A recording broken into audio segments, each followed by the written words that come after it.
नमस्कार, स्वागत है आपका हमारे चैनल पर। आज का हमारा टॉपिक है इंश्योरेंस इंटरमीडियरीज, जो कि इंश्योरेंस की बुक का लास्ट लेसन है। आइए स्टार्ट करते हैं। इंश्योरर इंटरमीडियरीज यानी बीमा मध्यस्थ। इंश्योरर इंटरमीडियरीज को हम सिंपल लैंग्वेज में एक एजेंट, दलाल, ब्रोकर भी कह सकते हैं। तो जो एजेंट है वो एक लीगल पर्सन या संस्था होगी जो बीमा कंपनी की तरफ से इंश्योरेंस को कॉन्ट्रैक्ट करती है या करता है। इंश्योरर इंटरमीडियरीज या एजेंट बीमा करवाने वाले पर्सन यानी इंश्योर्ड तथा बीमा कंपनी यानी इंश्योरर के बीच में जो दूरी है उसको कम करने के लिए एक कड़ी का काम या एक पुल का काम करता है। इंश्योरर इंटरमीडियरीज यानी एजेंट को IRDA द्वारा लाइसेंस दिया जाता है। IRDA यानी insurance regulatory and development authority of India. ये एक इंडिया की ऐसी अथॉरिटी है जिसके अंडर सभी इंश्योरेंस कंपनीज के rules regulations, laws extra implement होते हैं। इसके अलावा बीमा या इंश्योरेंस में जो एजेंट है या हमारे इंटरमीडियरीज है वो एक इंश्योरर यानी कंपनी और इंश्योर्ड यानी पर्सन, इन दोनों के बीच में वो एक कड़ी का काम कैसे करता है। वो इंश्योरर की तरफ से यानी कंपनी की ओर से अपना जो इंश्योरर है उसको इंश्योर्ड के पास बेचने के लिए जाता है। अब ऐसा समझा जाता है कि किसी चीज़ को बेचना अपने आप में काफ़ी कठिन काम या मुश्किल काम होता है, तो इसीलिए एक एजेंट के अंदर अपना बीमा बेचने के लिए एक सेलर की क्वालिटी, कैपेबिलिटी, क्षमता, योग्यता का होना बहुत ही जरूरी है। देन हम बात करते हैं डेफिनेशन। दोस्तों, डेफिनेशन जो है वो इंडियन कॉन्ट्रैक्ट एक्ट का सेक्शन 182 के अकॉर्डिंग है। An agent is a person employed to do any act for another or to represent another in dealings with third person। Simple सी लैंग्वेज में है, इंश्योरर एजेंट एक ऐसा पर्सन है जिसकी नियुक्ति किसी अदर काम को करने के लिए या किसी थर्ड पार्टी या पर्सन के साथ ट्रांजैक्शन करने के लिए किसी अन्य को रिप्रेजेंट करता है। यहाँ पे रिप्रेजेंट का क्या मतलब है दोस्तों? यहाँ पे जो एजेंट है वो जा तो कस्टमर के पास रहा है अपना जो इंश्योरेंस को बेचने, लेकिन जो कस्टमर है उसके सामने वो रिप्रेजेंट उस कंपनी को करेगा जिसका वो इंश्योरेंस बेच रहा है उस कस्टमर को। देन हम बात करते हैं characteristics of insurer agent. First one है हमारी कम्युनिकेशन।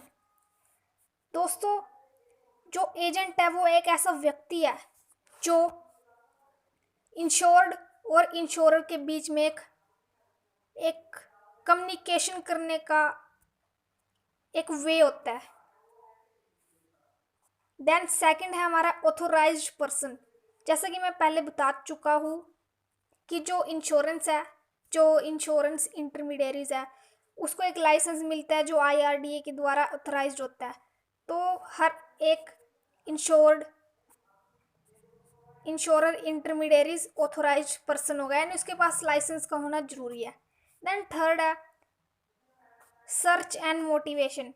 यहाँ पे जो हमारा इंश्योरर इंटरमीडियरीज है वो जो बीमा करवाने वाले इंश्योर्ड पर्सन्स है उनको ढूंढता है और अपना बीमा बेचता है।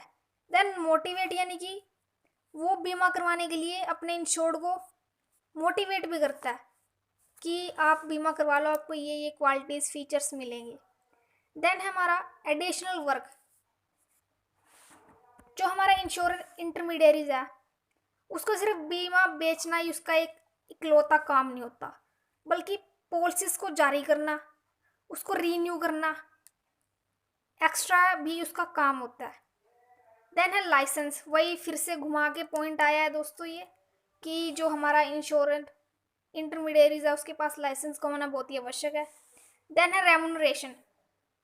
जो एक एजेंट है वो अपनी सेवाओं के बदले में कमीशन या अपनी मेहनत की सैलरी भी प्राप्त करेगा। देन है रिसिप्ट्स प्रीमियम की। जो एजेंट है उसके पास प्रीमियम को वसूलने और प्रीमियम की रसीद देने का कोई भी अधिकार नहीं होता कि भाई जाके जाओ अब मुझे बीमा का प्रीमियम लेके आना है, तो ये उसके पास कोई अधिकार नहीं होता, बल्कि पीछे से कंपनी उसको ऑर्डर देगी तब वो ऐसा कर सकता है, अगर कंपनी उसको बोलती है तो। देन हमारा अगला नेक्स्ट पॉइंट है जो काफ़ी इंपॉर्टेंट पॉइंट है, ये इसको ध्यान से समझिए। जो एजेंट है वो कभी भी जो हमारा पॉलिसी है उसको कभी भी वो एक्सेप्ट करने का उसके पास राइट नहीं है, क्योंकि एक एजेंट कस्टमर के सामने अपना जो पॉलिसी है उसको बेचने जाएगा तो एक्सेप्ट कौन करेगा? वो सामने वाला कस्टमर, ना कि एजेंट। बल्कि एजेंट तो उसको सिर्फ मोटिवेट कर सकता है। तो ये थी हमारी कैरेक्टरिस्टिक्स। उम्मीद है आपको यहाँ तक समझ में अच्छे से आ गया होगा। देन हम आगे नेक्स्ट बात करते हैं। अब बात करते हैं duties owned by agent to principal. जो एजेंट है उसकी क्या ड्यूटीज है अपने जो प्रिंसिपल है उसके प्रति, जो उसका ऑफिसर है उससे बड़े पद पे। तो फर्स्ट वन है हमारी obedience and to act within scope. इसका मतलब क्या है कि एजेंट का जो पहला फर्स्ट जो ड्यूटी है वो है उसके प्रिंसिपल के प्रति ओबीडेंटली होना। मतलब जो उसकी सीमा एक लिमिट है उससे बाहर रह के उसको कोई भी काम नहीं करना, जो भी उसका प्रिंसिपल बोलता है उसके अकॉर्डिंग ही उसको अपना काम करना है। इसके अलावा इसमें आप लिख सकते हो कि अगर यदि वो अपनी लिमिट से बाहर रह के कोई भी काम करता है और लॉस हो जाता है तो इसकी रिस्पॉन्सिबिलिटी उस एजेंट के ऊपर होगी और वो इनकार नहीं कर सकता कि ये मेरी गलती नहीं थी। देन हमारा सेकंड पॉइंट है डेलीगेशन ऑफ अथॉरिटी। इसमें क्या है, जो एजेंट है वो तब तक अपने राइट्स और रिस्पॉन्सिबिलिटीज को आगे ट्रांसफर नहीं कर सकता जब तक उसको ये राइट ही नहीं मिल जाता। देन हमारा थर्ड पॉइंट है ड्यू केयर एंड डेलीगेशन। कोई भी व्यक्ति अपने आप में सक्षम, पूरी तरह से कंप्लीटली सक्षम या निपुण नहीं हो सकता, परंतु एक एजेंट को जब भी वो कोई काम करेगा तो काफ़ी सावधानी से उसको अपना काम करना है। उसे अपनी ड्यूटीज़ को निभाते हुए दिखाना चाहिए कि हाँ मैं अपना काम काफ़ी ईमानदारी से कर रहा हूँ। यदि जो उसका प्रिंसिपल अगर उसको कोई एजेंट की लापरवाही के कारण कोई भी किसी भी प्रकार की उसके प्रिंसिपल को हानि होती है तो एजेंट जो है उस हानि की क्षतिपूर्ति यानी कि कंपनसेशन करेगा। देन हमारा फोर्थ पॉइंट है अकाउंटेबिलिटी। एजेंट को प्रत्येक अमाउंट या अकाउंट प्रिंसिपल के पास जमा करवानी चाहिए, बल्कि जितना जल्दी हो सके जो उसके पास अमाउंट है वो प्रिंसिपल यानी अपने ऑफिसर को दे देनी चाहिए। इसके अलावा उसे जो अकाउंट है वो काफ़ी अच्छे तरीके से मेंटेन रखने चाहिए। देन हमारा फिफ्थ पॉइंट है deals only in principle name. इसमें क्या है दोस्तों, काफ़ी इंपॉर्टेंट पॉइंट है ये। एजेंट जब किसी थर्ड पार्टी या कस्टमर के साथ अपनी जो पॉलिसी को बेचने के लिए उनको मोटिवेशन देता है या किसी भी तरह से वो उनके पास जाके उनको बोलता है, तो यहाँ पे वो खुद को रिप्रेजेंट तो करेगा पर्सनली, बट एक्सटर्नली वो रिप्रेजेंट अपने आप को नहीं बल्कि अपने प्रिंसिपल का नाम उसको रिप्रेजेंट करेगा, मतलब अपनी कंपनी को रिप्रेजेंट करेगा। देन हमारा सिक्स पॉइंट है to communicate and obtain instruction in case of difficulty. Agent की ड्यूटीज़ यह भी है कि अगर उसका कम्युनिकेशन उसके प्रिंसिपल के साथ किसी भी परिस्थिति में कंडीशन कुछ ऐसी आ जाए कि ना हो पाए तो उसे काफ़ी धीरज और धैर्य के साथ उस कंडीशन को हैंडल करना है, लेकिन जिस भी प्रकार का वो एक्शन उठाएगा वो उसके प्रिंसिपल के हित में होना चाहिए। देन सेवंथ है नो सीक्रेट प्रॉफिट्स। मतलब इस पॉइंट में क्या है कि जो एजेंट है उसको कोई भी छुपा के अपना कोई भी प्रॉफिट नहीं जमा कमाना है। उसे अपने जो सैलरी के अतिरिक्त कोई भी उसको लाभ नहीं कमाना चाहिए। इस गलत गलत वे है ये एक तरह से। देन है not to use information obtain in course of the agency against the principal. इसमें क्या है, जो एजेंट है उसको कोई भी इंफॉर्मेशन का यूज प्रिंसिपल के विरुद्ध नहीं करना। यदि ऐसा वह करता है तो जो प्रिंसिपल है उसके द्वारा इस एजेंट पे बैन लगाया जाएगा। अगर वो कोई भी गलत काम करता है, कोई झूठी इंफॉर्मेशन दे देता है तो इस तरह से। देन हमारा 9th पॉइंट एंड लास्ट है ये, to protect and preserve the principal interest on his death और इंस्टेंट। इसमें क्या है, अगर प्रिंसिपल की अगर प्रिंसिपल की डेथ या पागल होने पर एजेंसी का दी एंड हो रहा है तो उस टाइम पे जो एजेंट की ड्यूटी है वो ये है कि वो प्रिंसिपल के हितों की रक्षा करे और उन्हें सुरक्षित रखने की पूरी कोशिश करे। तो ये थे हमारी ड्यूटीज एक एजेंट की अपने प्रिंसिपल के प्रति क्या है। देन हम बात करते हैं राइट्स ऑफ एन एजेंट कि एक एजेंट के क्या क्या राइट्स हैं। Right number 1, right of retention. जो एक एजेंट है उसको प्रिंसिपल की ओर से जो धन उसको मिलता है उस धन में से अगर वो पर्सनली अपनी ओर से ड्यूटी के दौरान कोई भी पर्सनली अपनी ओर से एक्सपेंडिचर करता है तो उसको उस एक्सपेंडिचर में जितना भी उसका खर्चा आया है उसको प्राप्त करने का पूरा अधिकार है। ये सैलरी से अलग होगा दोस्तों। देन है सेकंड, राइट टू रेम्यूनरेशन। यहाँ पे वही बात है, उसको अगर वो अपना काम पूरी ईमानदारी और निष्ठा के साथ कर रहा है तो उसको रेम्यूनरेशन पाने का पूरा हक है। लेकिन ये रेम्यूनरेशन उसको तभी मिलेगा जब वो अपना काम पूरा कर देगा। देन हमारा 3rd पॉइंट है राइट ऑफ लियन। यानी एक एजेंट को प्रिंसिपल की संपत्ति जो होती है, प्रिंसिपल की संपत्ति पर विशेष एक स्पेशल डिमांड का अधिकार है। और एजेंट को ये जो अधिकार है वो प्रिंसिपल की वस्तुओं, कागजों और संपत्तियों को अपने पास रखने का उसको ये राइट है। ये राइट उसके पास तब तक है जब तक उसे देने वाली राशि का भुगतान प्रिंसिपल को न, मतलब एक प्रिंसिपल ने जो उसको अमाउंट देनी थी एजेंट को, एक प्रिंसिपल ने जो अमाउंट एजेंट को देनी थी अभी तक उसने पे नहीं किया एक प्रिंसिपल ने अपने एजेंट को, तो एजेंट उससे रिलेटेड किसी प्रकार का डॉक्यूमेंट्स, प्रॉपर्टी एक्स्ट्रा को अपने पास रखने का राइट रखता है। देन हमारा 4th है राइट टू बी इंडेमनिटीफाइड। एजेंट को प्रिंसिपल द्वारा उन सभी एक्शन जो भी उसने उठाए हैं, अगर उसमें किसी भी प्रकार का कोई लॉस हो जाता है किसको, एक एजेंट को, जो नहीं होना चाहिए था, तो कंपनसेशन पाने का अधिकार है उसको। लेकिन ये जो उसको लॉस हुआ है वो लीगली होना चाहिए।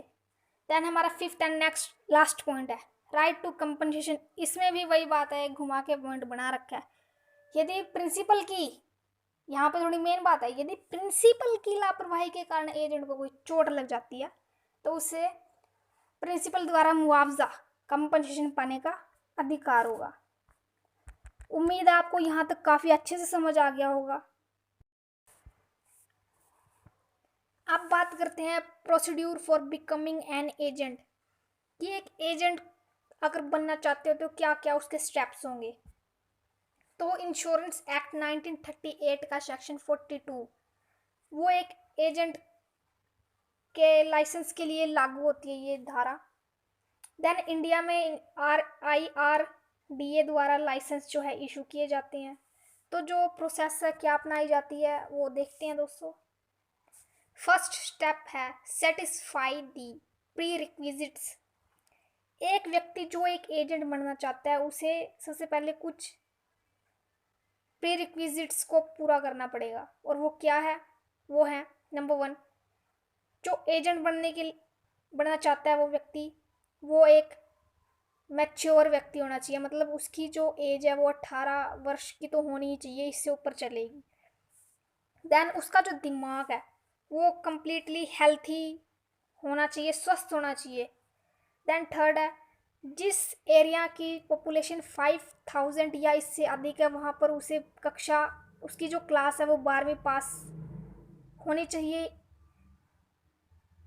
और जहाँ पे जो जिस एरिया की पॉपुलेशन 5000 से कम है वहाँ पे उसे 10वीं पास होना चाहिए। देन है फोर्थ, वह विश्वासघात करने, धोखा देने, चोरी करने या कोई भी अपराध करने की कोशिश करने का दोषी या अपराधी ना ठहराया गया हो अब तक। देन कुछ डिस्क्वालिफिकेशंस भी हैं जो IRDA एक्ट 1938 की धारा 42 सेक्शन 4 के अकॉर्डिंग लाइसेंस लेने पर रोक लगाती है। नंबर 1, यदि वयस्क जो व्यक्ति है वो वयस्क ना हो, मतलब 18 साल से कम उम्र का हो, तो वो अप्लाई नहीं कर सकता। यदि अदालत के किसी भी न्यायाधीश जज के द्वारा उसे अस्वस्थ माइंड वाला पर्सन घोषित किया गया हो, मतलब उसका दिमाग ठीक ना रहता हो, तब भी वो लाइसेंस के लिए अप्लाई नहीं कर सकता। अगर वो धोखाधड़ी के इल्ज़ाम वगैरह में कभी दोषी ठहराया जा चुका था तब भी वो अप्लाई नहीं कर सकता। इसके अलावा अगर वो 5 वर्ष की सज़ा काट चुका है तब भी वो अप्लाई नहीं कर सकता। इसके अलावा यदि उसके पास कैपेबिलिटी योग्य उसकी ट्रेनिंग ना हो तब भी वो अप्लाई नहीं कर सकता। तो ये कुछ डिस्क्वालिफिकेशंस है जो रोक लगाती है उसको एजेंट बनने पे। अब हम आते हैं हमारा second step, submission of form along with documents. जो व्यक्ति, जो पर्सन एजेंट बनना चाहता है उसे इसका एक फॉर्म भर के अपनी कंपनी में, जिस कंपनी में लगना चाहता है वहाँ पे सबमिट करवाना पड़ेगा। तो उनमें क्या क्या है, क्वालिफिकेशन सर्टिफिकेट जिसमें उसकी क्वालिफिकेशन दर्शाई गई हो। देन है डेट ऑफ बर्थ, उसका प्रमाण पत्र आयु का। देन आधार कार्ड जो कि उसका पहचान का काम करेगा, पहचान पत्र, प्रमाण पत्र। देन है डोमिसाइल सर्टिफिकेट, उसका पते का पत्र, कहाँ पे वो रहता है। देन ₹250 का एक फीस जो है वो एक जो है हमारी जो अथॉरिटी है उसने लागू की हुई है।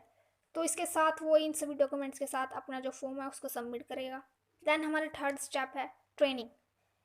इन सभी के बाद कंपनी एक रजिस्ट्रेशन नंबर इशू करेगी और 50 यानी 50 हावर्स की ट्रेनिंग कराने की अरेंजमेंट करेगी।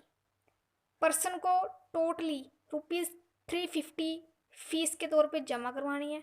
इसमें से ₹100 जो फीस है वो स्पेसिफिक रजिस्ट्रेशन नंबर के लिए है और जो ₹250 है वो IRDA की एक फ़ीस है। देन है हमारा fourth step examination. Insurance agent control act 2000 के रेगुलेशंस के अकॉर्डिंग कोई भी पर्सन जो कि एजेंट का लाइसेंस प्राप्त करने की इच्छा रखता है तो उसे भर्ती यानी कि रिक्रूटमेंट से पहले जीवन या सामान्य व्यवसाय की परीक्षा पास करनी होगी जो कि IRDA द्वारा मान्यता प्राप्त यानी कि लिस्टेड किसी भी फर्म द्वारा करवाई जाएगी, आयोजित की जाएगी। परीक्षा को सफलतापूर्वक पास करने पर IRDA प्रमाण पत्र यानी कि एक सर्टिफिकेट उसको जारी करेगा तथा तब जिसने वो अप्लाई किया था यानी वो पर्सन एक एजेंट के रूप में कैपेबल होगा और अपना जो बिजनेस है उसको स्टार्ट कर सकता है। तो आज हमने बात की है meaning of insurer intermediaries, characteristics, duties, rights and procedure of becoming an agent. तो आई होप आपको काफ़ी अच्छे से समझ में आ चुका होगा इंश्योरर इंटरमीडियरीज का लेसन जो कि हमारी बुक का 6th लेसन है। तो इस वीडियो को काफ़ी ज़्यादा शेयर कीजिए, लाइक कीजिए, कमेंट कीजिए। Thank you.